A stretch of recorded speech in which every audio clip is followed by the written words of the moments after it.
So we're on Amud Yud, which is going to now summarize what we've said till now. So we made a claim on Daf Ches, Amud Ches, that the Sheirish of ACAs, the Sheirish of the ACAs are deeper and more original, more primal, or more kodum than the Tvaseichel or the Hergesh Belev, the intellectual or emotional consciousness, and therefore they have the power to elicit and arouse a more profound awareness of any particular idea or emotion than was originally possible prior to its expression in Dibur. Dibur triggers something much more personal and deeper within the self than is able to be cultivated alone. And whilst we were talking about Isha, we were talking about Dibur, and he made that claim, and then he wanted to explain that claim. It brought in the idea, the more, maybe more stark example of Nefesh and Guf. That the Guf and the Nefesh are perceived as this duality, these very distinct personality types. Ruach HaBehema Yeretz Lamata, whereas Ruach HaAdam Ha'ili Lamayla. So the Neshama Mitzad Atzmai wishes to ascend and retain and be incorporated within its source, whereas the Guf has an alternative orientation. And we question, how is it possible that Neshama, and this applies to all forms of Giluyim, all forms of these things which we usually place in the realm of spiritual things. So that something that denotes the connotation of something spiritual is that it cleaves to its source, it wants to return to its source. It doesn't have that corporeal, materialistic instinct. So how is it in the broader sense of Seder Shtalshelus, and more specifically in the Nefesh and the Guf, that we have this combination? And it's because the Guf, due to its deeper root in Elikus, it's able to compel the Nefesh to go against its will, its more natural state, to want to be exposed to this more profound aspect of Elikus. Yeah, that's what we said till now. So it's going to conclude on this point. Nimtza. Remember what I've said to you before. The word nimtza is a form of a sikkum. It's a form of conclusion when a whole range of ideas and views are brought, especially since at the end of the last section we brought a whole bunch of questions against the theory, from fainting, from paralysis, from sudden death, and so we're now coming back to our point. So nimtza is a way of reorientating ourselves towards the main thrust of what the Maimon is trying to establish. Nimtza. So we find this to be the case. That the reason why the nefesh is initially a tool enclosed in the body, and why the nefesh expresses itself throughout the body and in the various limbs of the body, is because of the body. The Evri Aguf Mamshichim es Chayes HaNefesh. It's the limbs of the body which are the cause of the nefesh coming to enliven them. This labish b'seichel achiyesi, to enclose themselves in it, and to enliven it. V'lachein, and therefore, al yedei haguf mitosev eiver chayes b'ha nefesh. Because the nefesh has this power to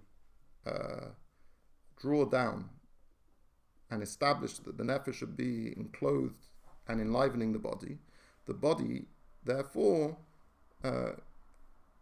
provides the nefesh with additional eid v'chayes, additional insight and exposure to kedusha and alikus. The idea is lapshus and neshama beguf davke, specifically through the neshama coming and being enclosed in the body. Al yedei davke ba haneshama lebechinas yedias alikus b'muchash mamish. The neshama through this process, specifically through this process, achieves an awareness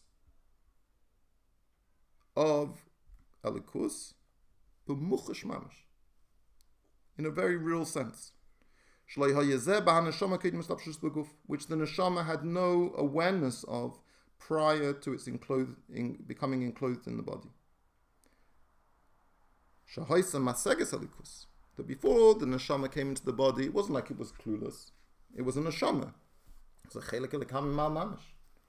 It was very conscious and always remained conscious of the fact that it was a chelek elikam mamash. And that gave it its nature as it wished to remain in the realm of Kedusha, an elikus, or what we colloquially call spirituality, in a spiritual realm. So it had an awareness, a hasaga of elikus. But it wasn't an awareness of elikus that was as substantive as it achieves through enclosement in the body. It was what we call a yediyas hametzias levad. It was aware, the neshama was aware of the notion and the concept of elikus. But what that elikus was, it was unaware. It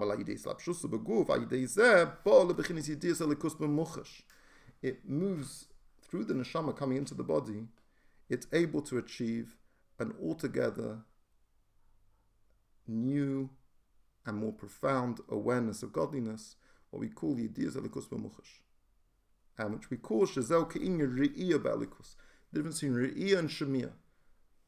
Chuli kiyudum avu makanach. Like we explain in other places, the difference between re'iyah and shemiyah.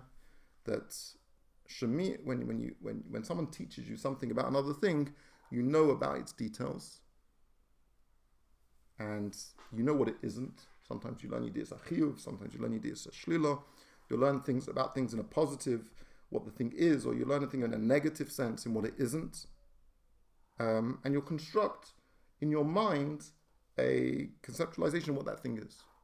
But when you see something, then you grasp the thing itself, an altogether new awareness of the thing. And if we want to contrast the awareness of the neshama before it comes into the guf, and its awareness of elikus, the way after it comes into the guf, it would be the contrast of re'iyah and shmiyah. Now, we're going to go on and say how this is especially enhanced if you do Torah mitzvahs. So everything we're saying till now has got nothing to do with being a from Yid. Nothing till now has got anything to do with being devoted to elikus. Just the very fact that neshama is enclosed in a body, the neshama has an aliyah. The neshama has a completely new perception of what is the Eibishter, just by its encounter with the body. And that's why the neshama is able to convince the neshama to want to come into the body. That even though it's bakar chatachai, it's against its innate nature. It sees that the reward is huge. The exposure to the body gives it huge rewards. And this is all just by being alive, by being human, by being a sentient human being prior to any particular avodah. So you can imagine, similarly, when the neshama is effective and is able to perform and fulfill the Torah mitzvahs during its sojourn, during the time that it is enclosed in the body, then when the neshama is going to, after 120 years, return to Gan Eden, where it originally came from, it's going to understand elikus in an extraordinarily different way than it was capable of before it became enclosed in the body. Even though before it came enclosed in the body, it was also in Gan Eden.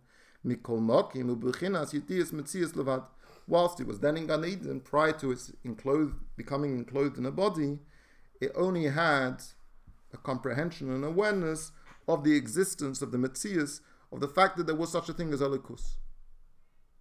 And maybe some details about it. But not what it, maybe what it does, but not what it is. But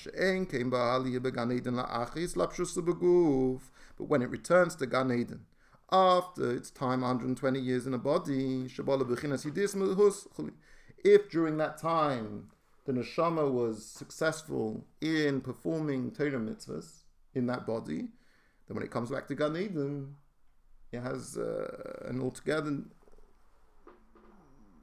different and deeper and more profound awareness of of what Elikus is. And that's because of that's thanks to the body. If you're looking at the Torah there, it talks about it more in depth.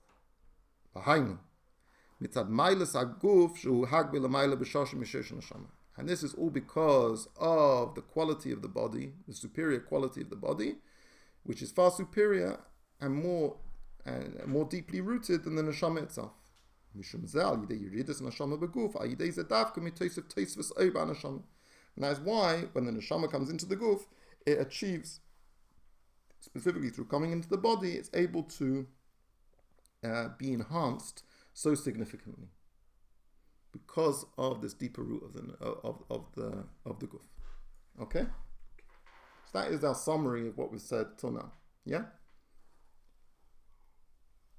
We're now going to bring it back to the specifics of dibur, because we've talked more generally. We broadened the terms of discussion from specifics of dibur to seichel and midas to guf to neshama, which is more general, right? But this dynamic can be played out in the relationship of dibur to seichel and midas. Now, in the next paragraph, there's going to be some much more technical references to Inyani Kabbalah. Now, you may have noticed in the Maimah till now, the contents are very accessible, very readable, very well explained, and it's not there isn't extensive sections of specific Kabbalistic jargon. But throughout the hemshekh, you're going to have moments where it's going to reconnect to much more technical language in Kabbalah. And for the purposes of this reading, when we're reading through more Begirsa, we're not going to go into so much detail, but it's not insignificant. Sometimes you could just explain it away as being more just trying to bring a raya from the Torah Shabbat Pen, from the Torah Kabbalah, of the Inyanim he's trying to explain. But sometimes you can really benefit from a lot of the details, and he's saying something very important in these sections which you might be inclined to want to rush through. So this time we're gonna read through it relatively quickly, but when we come back to it in the shiurim, which will be more be'iyun, we're gonna pick up on some of these details, which are gonna be very important for the flow of the hemshekh. Because if we don't learn them now, we're gonna get stuck later when he's gonna recall some of these points, and also later when he's explaining things out clearly, it helps you realize that things he's saying here b'kitzur are going to be unraveled. So we want to just at least have a skeleton of the ideas that he's going to be trying to develop. Okay. So from all of the above, we can also understand within the concept of speech that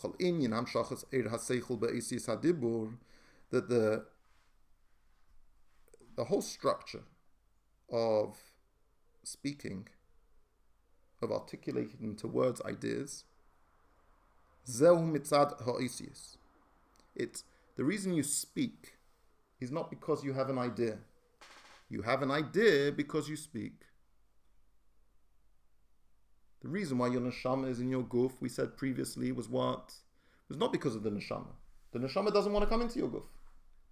Why are you alive? Why do you have a nefesh that is enlivening your body? Why doesn't inyan ruchni go against its innate state to come and enclose itself in your body is because the body is superior and is able to ensure that the neshama has a greater experience of Elokus. So similarly too, why do people comprehend and intellectualize? And in a similar sense, why do people have emotions? What is the trigger for all of that? What is the catalyst? What makes it all happen? It's because of the Oisius. It's because of these letters of speech. Letters of speech is the trigger that enables the whole geboy, the whole makeup of a person in this process of intellectual awareness, consciousness, thinking, and then ultimately articulating in speech. The very reason why you even have ideas is because of your Oisius HaDibur. The Oisius HaDibur is the real mani, is what's pulling all the strings. And that comes because it originates higher and prior to the very this very aseichel, this very notion of intellectualization. Just like we said above with regards to the soul and the body, that the nefesh originates, is a product of the Eira Mamalek Kalamim. Bahaguf Miseviv Kalamim Canal, and the Guf originates from Seviv Kalamim. Again, we're not going to elaborate on that now. But we said it earlier how the existence of Devarim Gashmim, Kol Asher Chavitz Havaya also, that the material things come from Chavitz Havaya, come from Hashem's Ratzin, which is a Keich Makif, which is associated with Seviv Kalamim. But again, I don't want to elaborate on that now.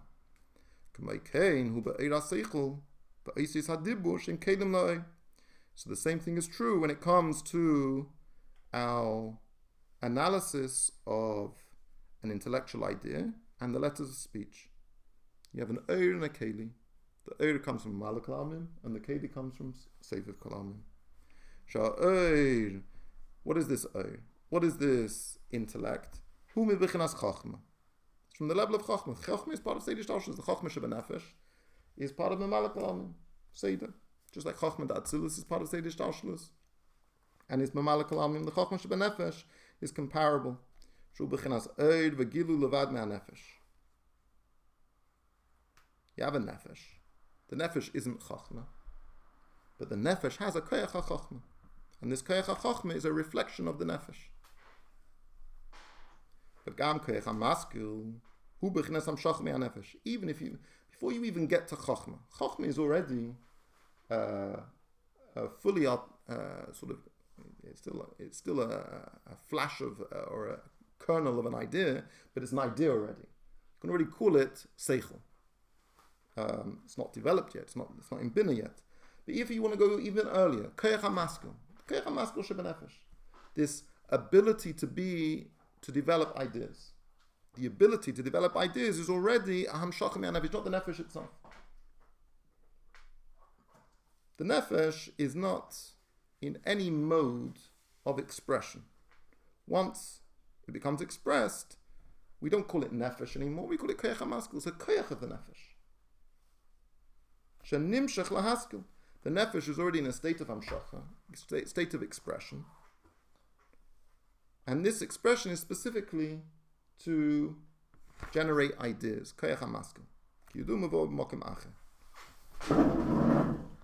Yeah? So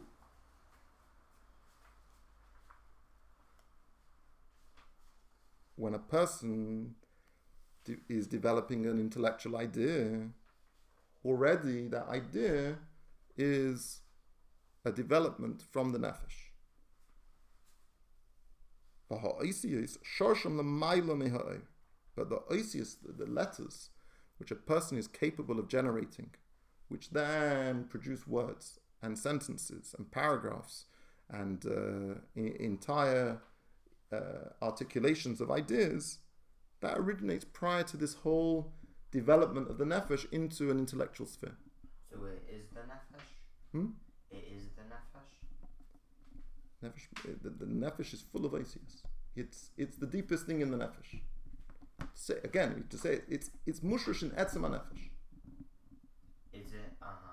So it's synonymous with nefesh, to the point where you can't tell the difference between nefesh and Asius. To say it's nefesh is more complicated, but but what it definitely is it's superior. It's superior and prior to the seichel.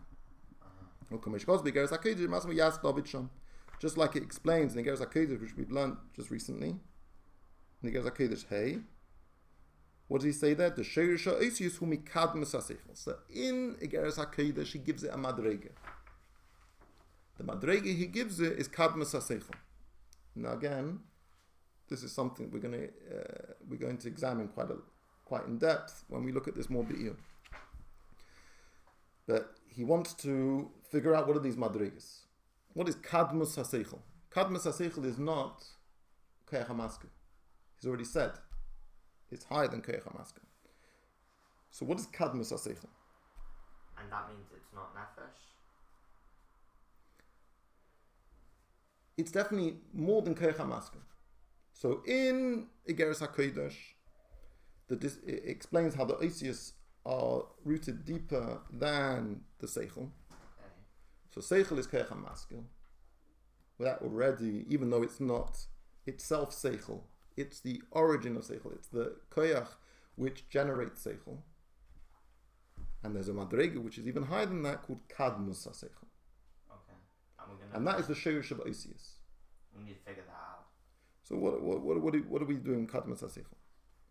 But so now that's what he needs to explain now. Because we were just saying that it's higher than Seichel, but is Kadmus HaSeichel higher than Seichel? What is higher than Koyach HaMaskil, but what is it? What is Kadmus HaSeichel? What point is Kadmus HaSeichel? So, and he wants it to fit in with the Igeres HaKodesh Kamuhin. So V'yesh Leima. So V'yesh Leima is answering a question. He hasn't asked a question, but there is a fundamental question here. We just said it's higher than Seichel. So now all of a sudden, why are we saying we bring it from the Igeres HaKodesh? The Sheirish of Asius is Kadmus HaSeichel. So that means it's got a shaykh. So it's already a hemshekh me'anefesh. Just like we say Koyach HaMaskil is hemshekh me'anefesh, surely Kadmus HaSeichel is also hemshekh me'anefesh. So it's taken away from the how special the Asius are, or we've been trying to generate over here an argument that the Asius of Seichel, the Asius of Dibur, are far greater than the Sheirish of Seichel. If it's in Kadmus HaSeichel itself, it may be from a Madrega in Seichel, which is higher, but it's still part of Seichel. When you say Kadmus HaSeichel, we have a problem over here. We've been trying to distinguish between Seichel, the Sheirish of Seichel, and the Sheirish of Asius HaDibur. And if you look in the Igeres HaKodesh, it says Kadmus HaSeichel. So what are we going to do with this Kadmus HaSeichel? This is the V'yesh Leima. So V'yesh Leima. Dahainu b'chinas pnimius chochma stima'a. Shelamayla misheirish hamshachas ha'oid the chochma hagluya. He identifies the level of Kadmus HaSeichel with what? Pnimius chochma stima'a. The very innermost level of chochma stima'a. Hold that for a second. Which is far greater than the origin of the Chochma Gluya. So Koyach HaMaskil is already the Sheirish of Chochma Gluya. When it says Sheirish Chochma Gluya, Sheirish Chochma Gluya is Chochma. Sheirish Chochma Gluya is Koyach HaMaskil. Chochma Stima and Pnimius Chochma Stima is for sure higher.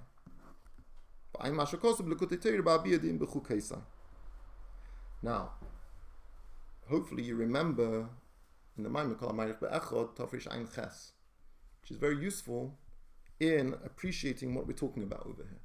He explains over there that Chochma Stima is this mumutza, right? It's this level which is a mumutza between the nefesh in Kesser. So it's a mumutza, right? Sorry, not in nefesh. In Kesser, between Chochma Batzilus and Kesser, right? So you have this Chochma Stima. So if you want to have a better appreciation of the darga that we're talking about over here, make sure you learn well the Kol HaMarich Be'echad Tafresh Ayin Ches, and it will give you a better grounding. But when we learn Be'iyun, we'll bring it in more substantively. So now he quotes from the Pardes. Uber Pardes, B'shar Erche HaKinuyim Erech Seichel Toiv, Hevi B'shem HaMukubalim. Shar HaKinuyim, you said? Shar Erche HaKinuyim. Okay. The Keser Nikra Seichel Kadmi. He brings over then the name of the Mukubalim that Keser in general is called Seichel Kadmi, which is good for us in what we're trying to achieve over here, yeah? We want to say that the Oisius is higher than the Oisius HaDibur, which, if we're talking Atzilus, Oisius HaDibur are what? Malchus of Atzilus.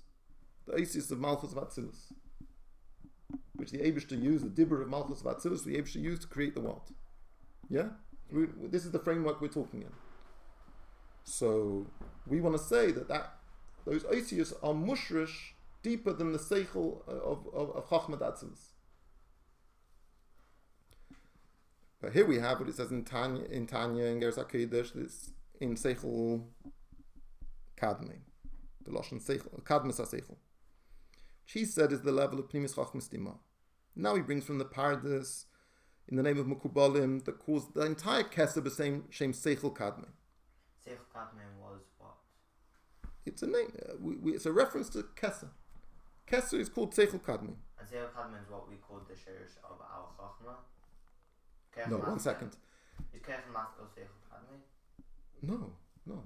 Oh, so no. Why is So it Stira? we have Kadmas HaSeichel. Kadmas HaSeichel is the Lashon of Tanya. Okay. And we don't know what that is yet. So he says, Hainu Bechinas Pnimis Chachmas Dima. Yeah. And as a raya, he brings from the Pardes, because Chachmas Dima is in Keser, right? As we've explained, as in Ayin Ches makes very clear.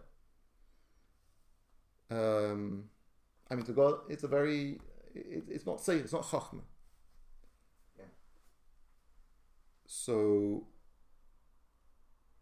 as we said, Am Shachan Lemes, remember in the Ayin Ches. So this brings from the Shem Mukubalim, Keser Nikra Seichel Kadmi. So maybe the Kadmas HaSeichel, it's talking about in Tanya, reflects what it says in the Pardes B'Shem HaMukubalim, the Keser is called Seichel Kadmi. So we're just trying to put the pieces together, yeah? Okay. But he points out, V'nirish HaPardes ain't a maskim leze. The Pardes doesn't accept this shitta of the other Mukubalim that he brings, that Keser can be called Seichel Kadmi. Because there's a slight problem, we have a problem over here. Seichel is already in a Chochma. It's already a Geder. It's usually, it's not Keser. So how this, what's made us sort of thrown off? Why are we being thrown off course? We're being thrown off course slightly because everything we said till now was fine. It's all going well. But in Tanya, that Sheirish Oisius HaDibur, we were just saying Sheirish Oisius HaDibur is just higher. We didn't give it a location, right? Yeah. We weren't giving it a location. But from the Tanya it says Kadmas HaSeichel, which you can understand why it causes a problem for us, yeah? Because we're trying to argue that the Oisius HaDibur are mushrish deeper than Seichel. But Seichel, the Chayra, also comes from Kadmas HaSeichel. It's Kadmas HaSeichel. If we said it's Chacham Stima, we already know. Well, we haven't said Chacham. That's what he then explains.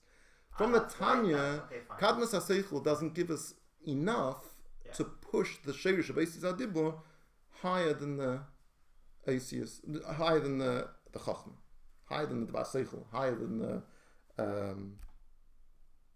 higher than Seichel, yeah? Era Seichel.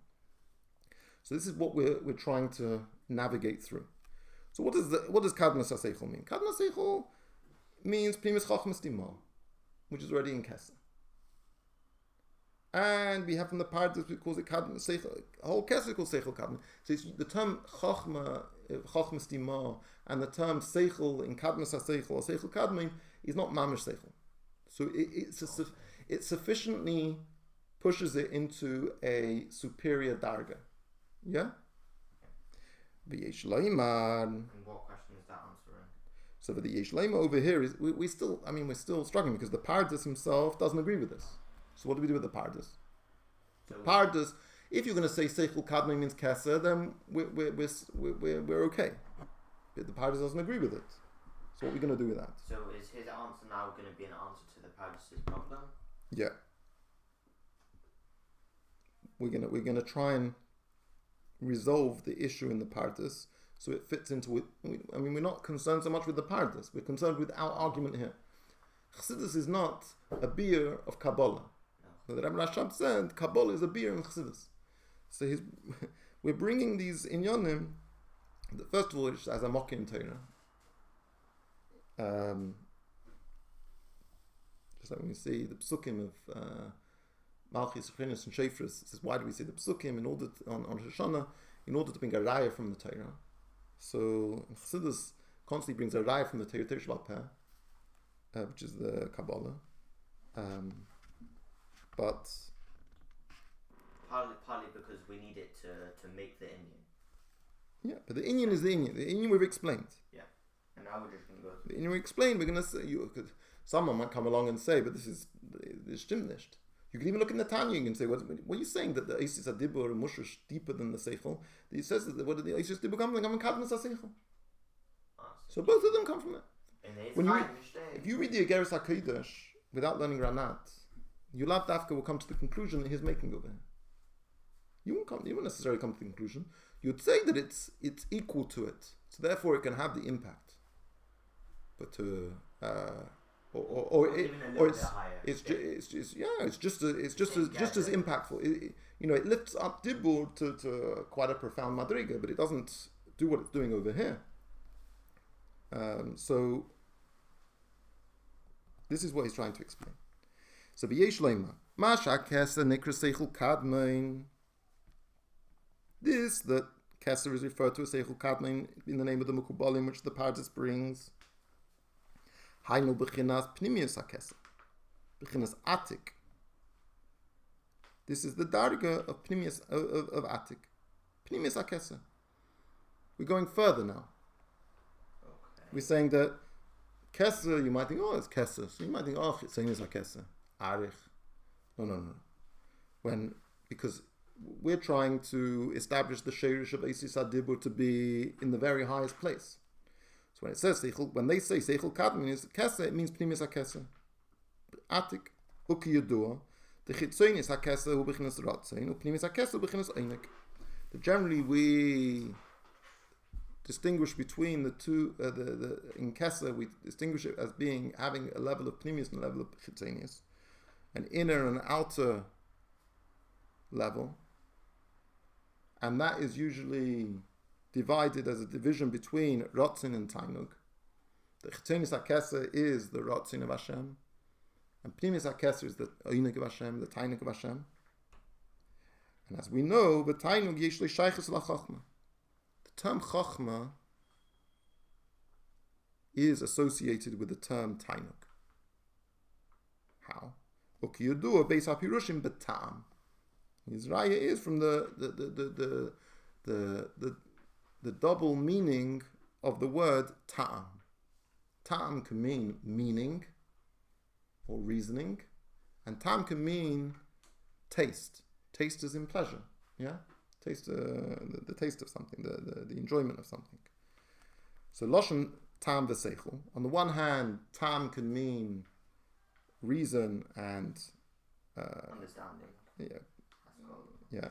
Kumoi mitam hamelech uzkeinov, like it says in Yonah, that the word was spread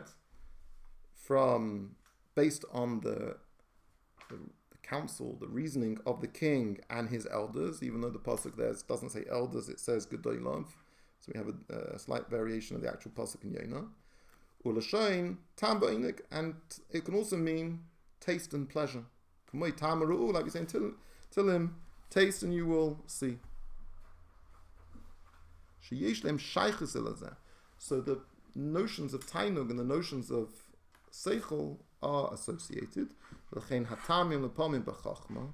why the Ta'amim, when it comes to the notes in the Torah, in the way in Kabbalah explains the trop, some which are called ta'amim, right? It is sometimes associated with the darg of chachma, and sometimes with kesa.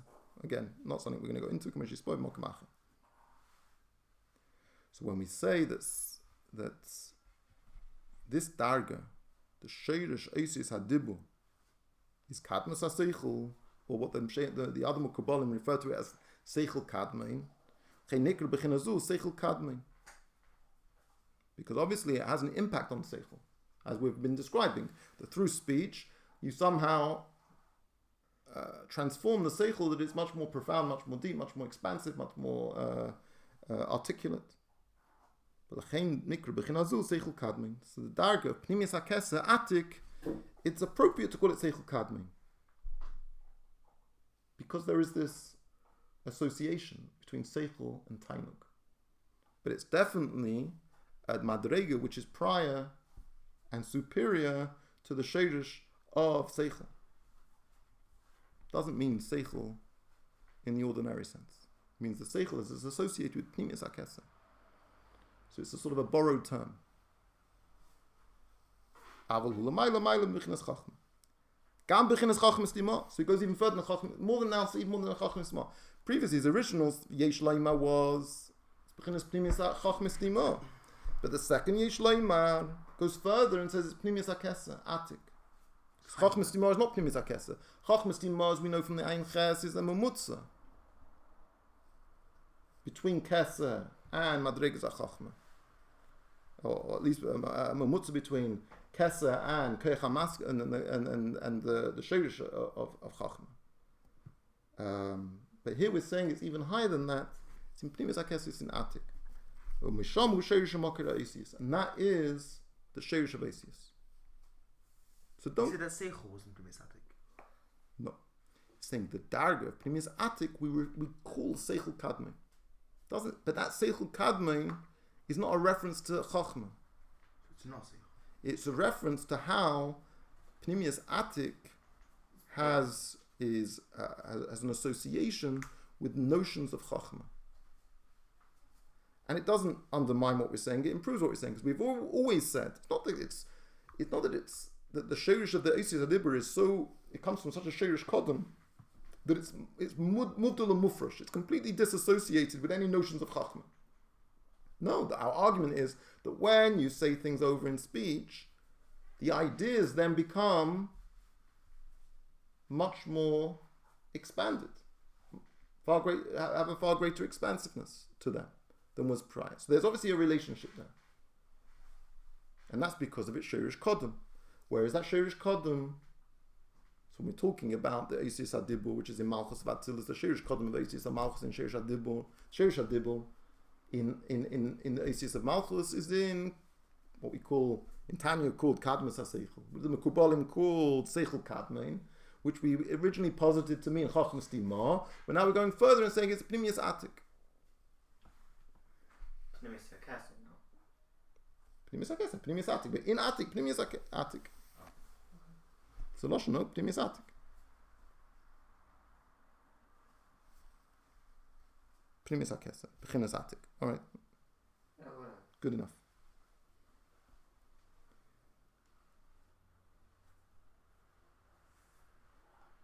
And now, so that's how it is Lamaila. And what about in Nefesh? B'derech klal, sheirish hamakir ha'oisiyus u'mib'chinas atzmus ha'nefesh sh'lamaila mikeich ha'seichel. Use the term atzmus ha'nefesh. So the very core of nefesh is the sheirish of the Eisis Hadibur. Which would fit with the second parish of being Pnimis Atik. Yeah. V'lachein, alidei ha'asiyos, through these asiyos, because of their prior origin, their deeper origin, nimshach eira seichel is labish ba'asis adibur. What does it mean to be a human being? To be a human being means to be a medaber, to have the capacity for speech. So the reason why you're able, everything else is an offshoot of that, is a product of that. Because you can speak, that's why you can think. That doesn't. Saying that's what makes you human. In Torah, the term in Lashon Chazal, Lashon Chachamim, the way we define a human being, in contrast to an animal, in contrast to the vegetable in the inanimate kingdom, you have Doimim, Tzimeach, Chai, and Medaber. We don't say, what is a human being? A human being is not a masculine. It's not the person who's capable of intellect. He's not a homo sapien, he's a homo lokian. A homo lokian is a person who's capable of speaking.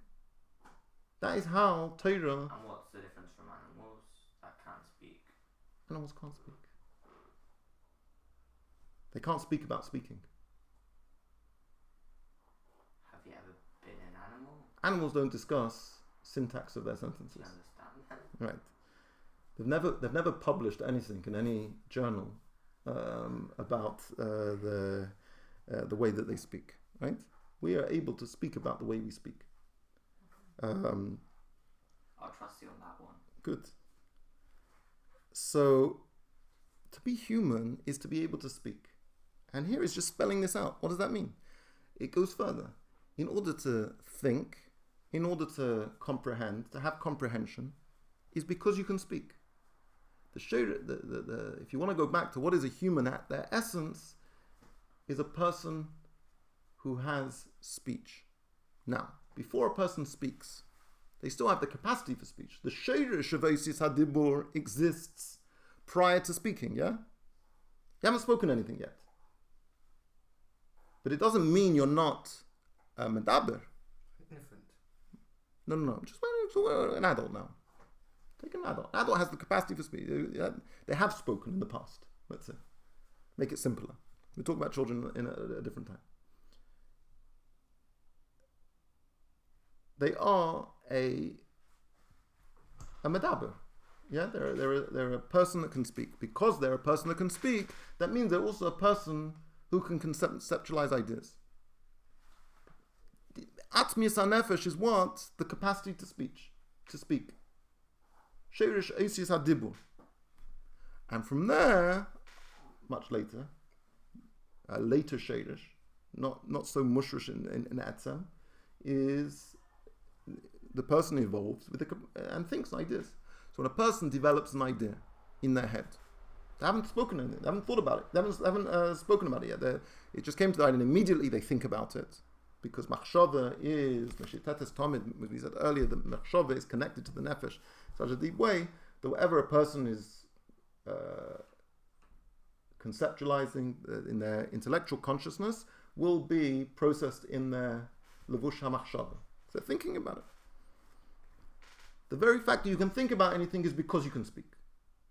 Were you not capable of speaking, you would have had nothing to think about. Does that mean that the speech, which is pnimis and nefesh, causes the machshava to flow or the machshava to happen?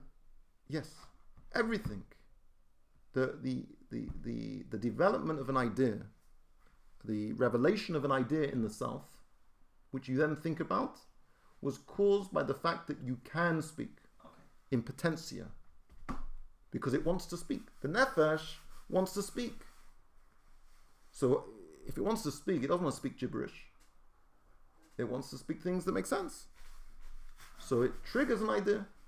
So the very fact that you're thinking about anything is because you can speak, but you haven't spoken yet. So that means that initially the things that you think are still limited. Why? Because you haven't actually spoken.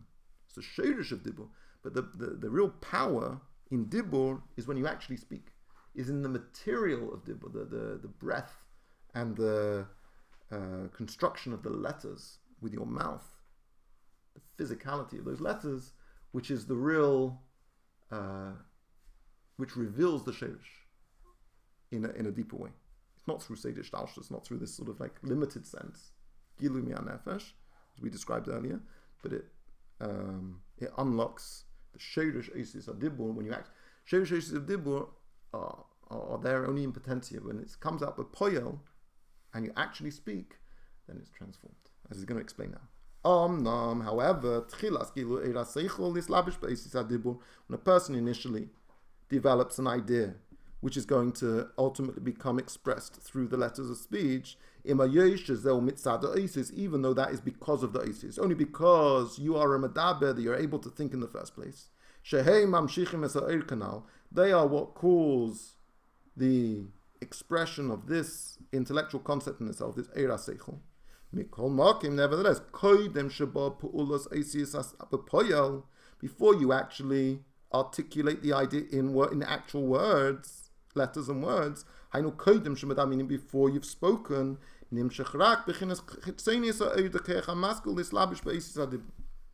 development in the self of ideas is only on the level of a chitzonius. Was what we described before in the middle of the Maimah. This is when it becomes in a oifen modud umugdal. That an idea comes in a contained and limited way in its oirech, in its reichav, and its emek. So you have to refer back to that part of the Maimah where it explained that much more in depth what that notion is. Okay, but that's what is in shorthand what he's saying here. However, when the person then speaks it out, the idea that came down in a very contained and limited way, when a person speaks and talks and articulates the conceptual idea that the person has been thinking about,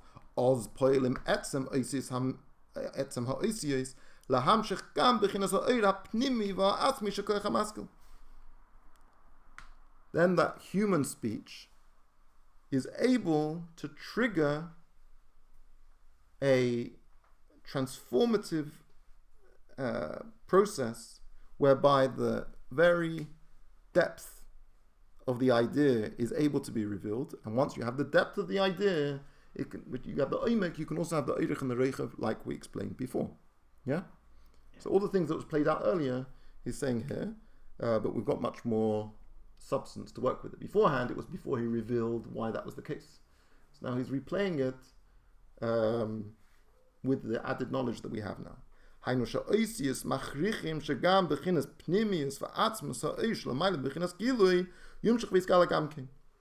These letters compel the level of seichel that was previously incapable of being revealed. It wasn't in a state of revelation. It was a seichel ne'elam. Absolutely, it wasn't. You didn't even know you had it within yourself. You were unaware of it. And you, mitzaratzmei, in your own individual exploration of the ideas, would never have been able to figure it out. But you speak it, then you reveal your very etzem, because you are a speaker, you are a medaber. So once you reveal yourself as a speaker, then anything's possible. You're able to develop in an entirely different way. Therefore, specifically through speaking out ideas, a person is able to get to the depth of the ideas. Something which he was incapable of achieving purely through deep intellectual thought. Iyun in machshava would not have achieved what would be achieved through dibur. And similarly in the Avodah of Tefillah, which we discussed earlier, al yedei hadibur, the teves hatefillah, through the speaking out the words of Tefillah, meir benafshi b'chinas pnimius hakavod v'b'chinas ha'ir ha'atzmi de'ein sof. You're able to reveal the very inner kavanah of everything. So in the concept that you're being misbeinen about, you were being contemplating about Mamala Kalam, Seva Kalam, Leis Machshava Tefisa Beklal, Leis Asaponamine, whatever you were being misbeinen about. And then when you say the words, Man Das Kalame Aris Ki Avai Ulikim Einoid, or you say the words Avai Lekenu Avai Echad, through saying those words, you get to the very etzem of that idea. You take a megala through the speaking of those words. Is it etzem of that idea, or does it go to the etzem? Your megala, the actus of Hashem in the world, both in yourself and in the world around you. I'm saying when we use a dibur, does that cause a psicha of atmis seichel, or does it go even further back to the atmis dibur? What Etzem HaNefesh.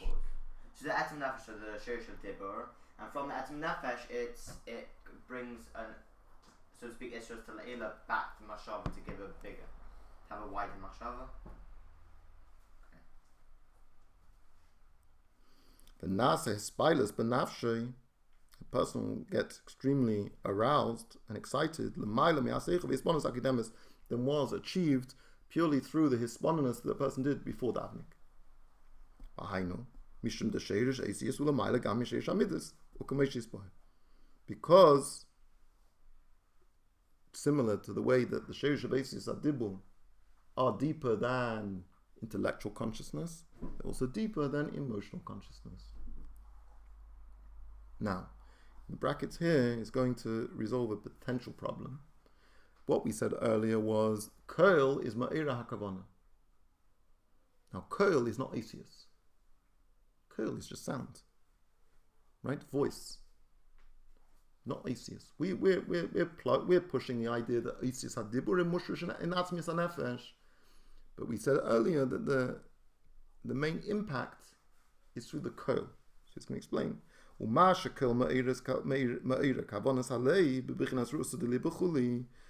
Koil has the power to be aroused in the person, the very pnimius halev, which we described before as Ru'usa de Liba, the rotzin of the heart. Yeah, as we said above, remember?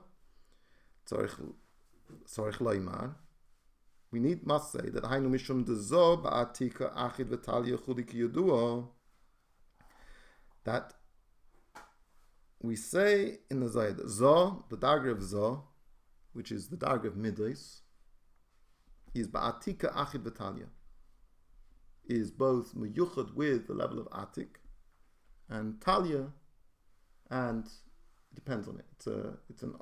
It's a product, it's an outcome of Atik. There's a relationship between Zo and Atik, Midlis and Atik, Pnimius HaKesa.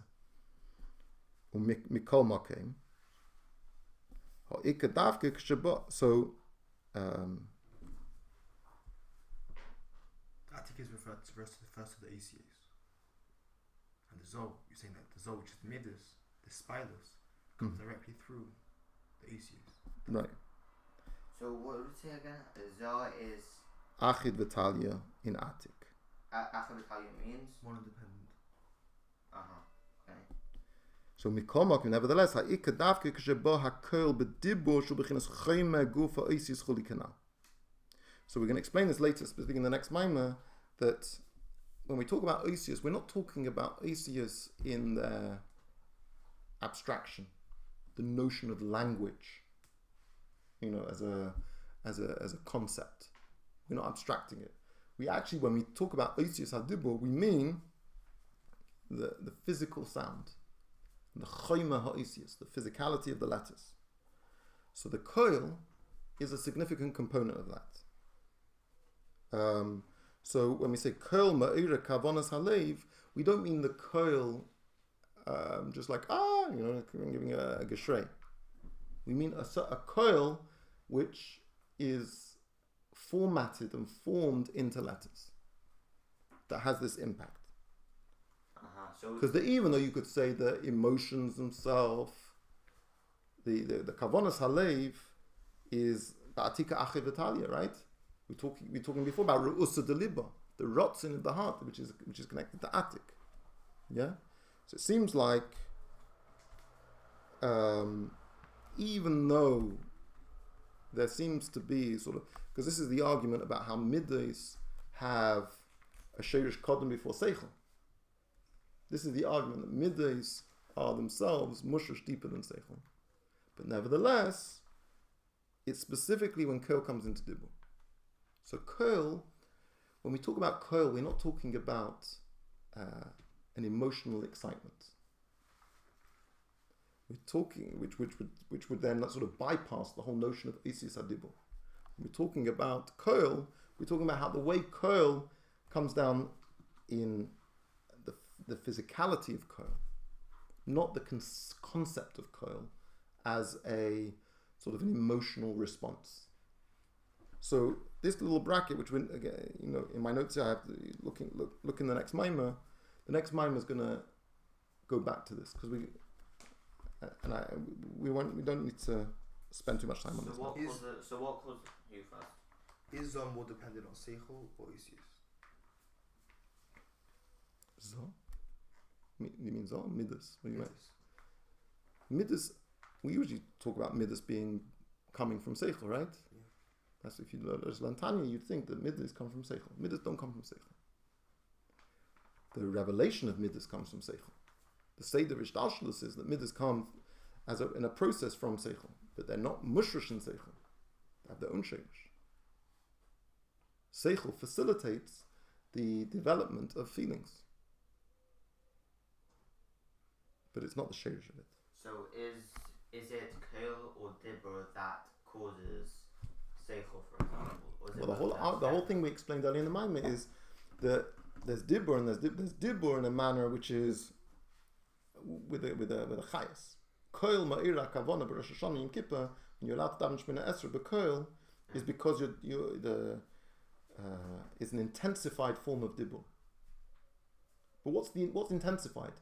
What's intensified is the physicality of the letters by heavier breath, louder and. But we did already say that the main thing is that we're medaber. So maybe a Kol is an additional factor, but surely if we wanted to name, Can't have Dibur without Kol. You could speak silently.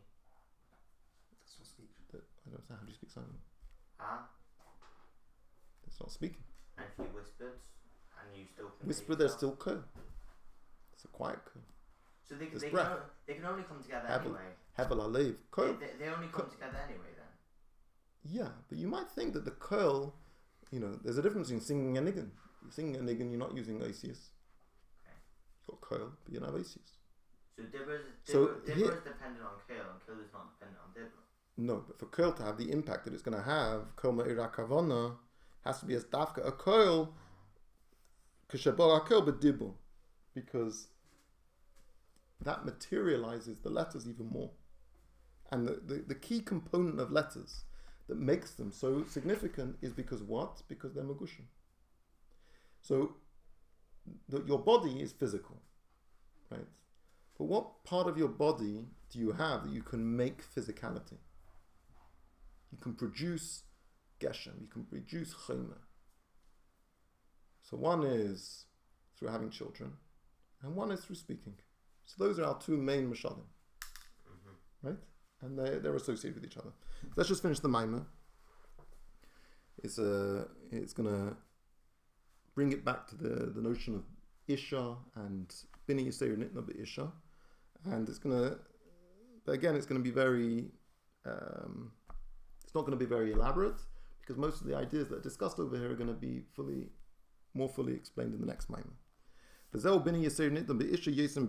And this is the meaning of what it says, that a greater degree of Bina was given to women than given to men. You do it the Dibur Nikra Isha.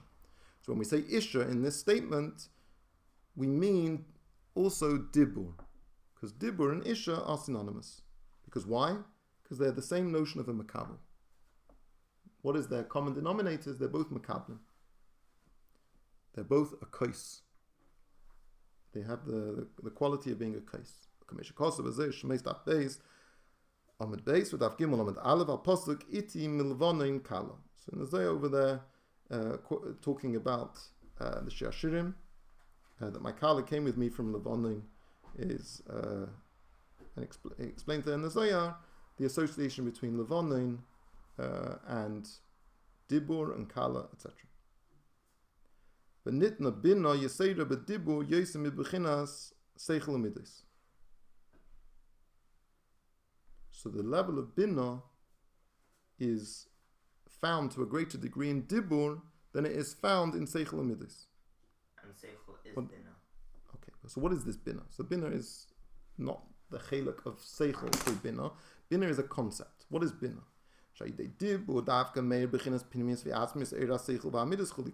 Because it's specifically through Dibur that reveals the very core and essential notion of the intellect and the emotions. And that's by virtue of the fact that there is a bina yasera in dibur. So what is this bina yasera? Well, Masha calls it bina yasera, bina davka. Bina is the term that we're using over here. Why? What does bina have? Bina is synonymous with the notion of revelation. Because when we talk about bina as the madrega of bina in relation to the madrega of chachma, what is the difference between them? The chachma bechinas ayin, or bina bechinas yesh. Chachma is a concealed idea; it's not expressed at all. Whereas bina is already a substantive articulation of the idea. Ba'eirich v'reicha v'emek. Yeah. Bahainu. The chachma ima yeshu gam ken gilui. Chachma is to a certain extent a gilui. It's a gilui of the nefesh. Because there is just like a flash of lightning is a gilui. It reveals something. It's very seminal. It's very brief, very concise, and unarticulated, and unexpressed, and undeveloped. Shenikra helam adain, to the extent that we call it still helam, still something which is unfathomable, and that we're not fully aware of.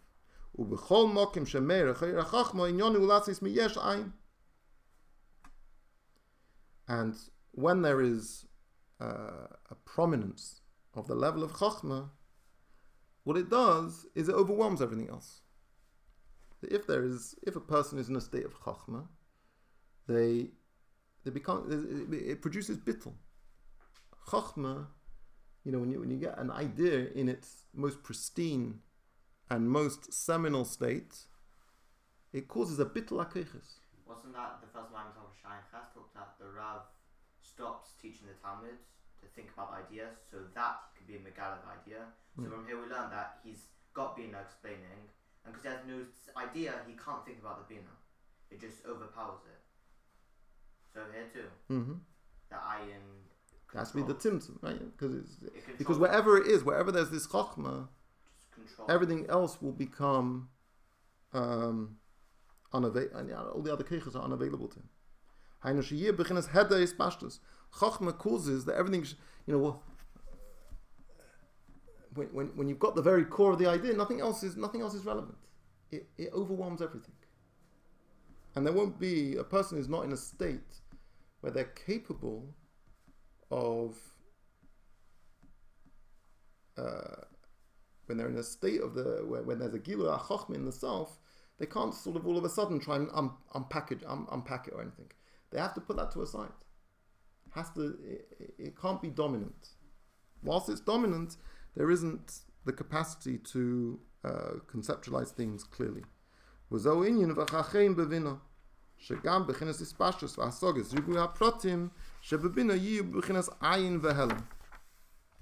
this is an expression in Sefer Yetzirah, that to function in the level of Chochmah in the state of Bina. So in Bina, where you have all of the pratim, everything should become this battle.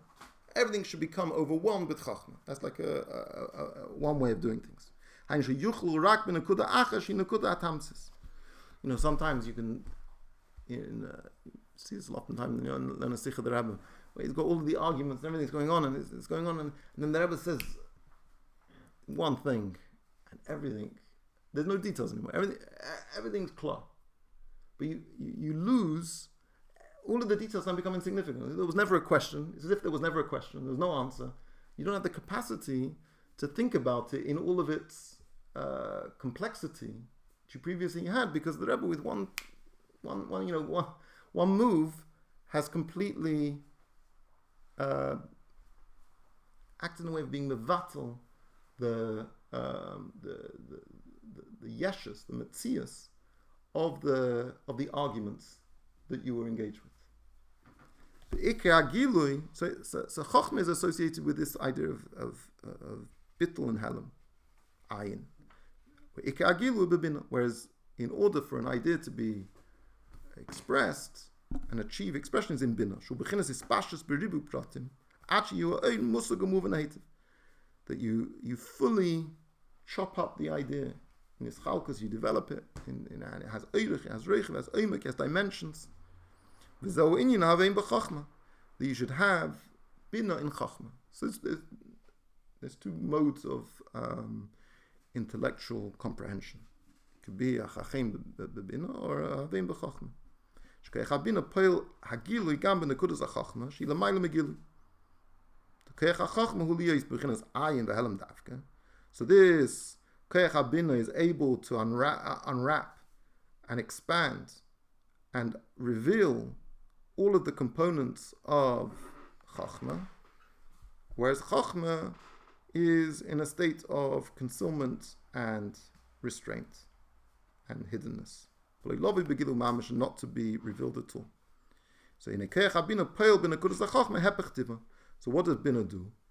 It transforms chachma. It takes chachma in a way that it's not its nature. Its nature is to be behelim. Its nature is to be ayin. And bina has the power to treat it in a manner which is against its natural state of being. Lovi b'chinas gilui davka, in a way of gilui.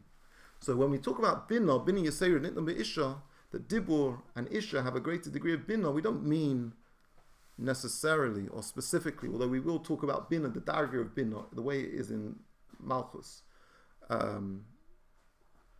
later in the hemshekh. We're not talking about it.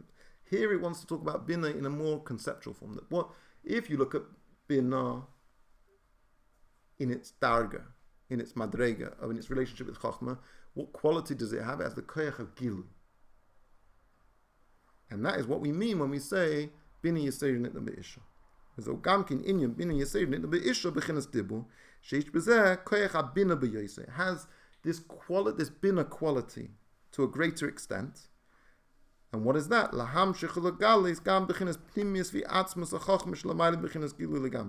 Just like bina is able to cause chachma to be revealed in a way that it otherwise didn't want to be, it wouldn't have naturally done itself. Chachma would left to itself.